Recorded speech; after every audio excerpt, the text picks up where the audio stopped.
अस्सलामुअलैकुम। मेरा नाम मोहम्मद आरफ है। हालात कमज़ोरे ने तो यह को मिठाई 1000-1500 किसी को लैके लिया है। कभी खंड नहीं होंगी, कभी सिलेंडर गैस नहीं होंदा, कभी पत्ती नहीं होंदी। अल्लाह तो सवा कोई नहीं। अल्लाह ताला खैर करे, कोई अल्लाह ही है, कोई सबब बनाए नेक जा जी। तो दुकान जी है ठेके से 6000 ठेका देना, 6000 का मेरा और समान है वह भी 6000 रुपया मेरा है। सारे माल सुबाब का देना। तो हालात जोड़े ने बड़े मुश्किल ने। दुकान भी है, यदा भी कराया है, ठेके से समान लैके रखे है। हालात 4 महीने हो गए ने, नहीं सही हो रहा है। तो ठेके से लिया चलो काम चल रहा है। छोटे बच्चे ने, मैं आप वडेरा बंदा।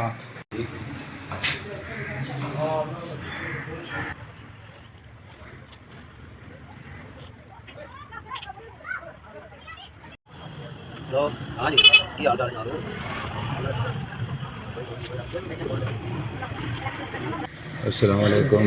आपकी बड़ी बड़ी मेहरबानी जिन्हें मैंने सौदा लैके दिता है। 4,500 रुपया तकरीबन सौदे बन गया है।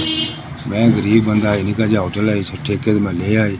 अल्लाह कदे तुहाडी दुआई नाल, तुहाडी करम नवाजी नाल बड़ा काम जो हो गया। तो होर को थोड़े बारे पा के अपना काम चला लांगे। अल्लाह करे कि तुहाडे ते अल्लाह ताला खुश रहे, अल्लाह ताला तुहानू राजी रखे।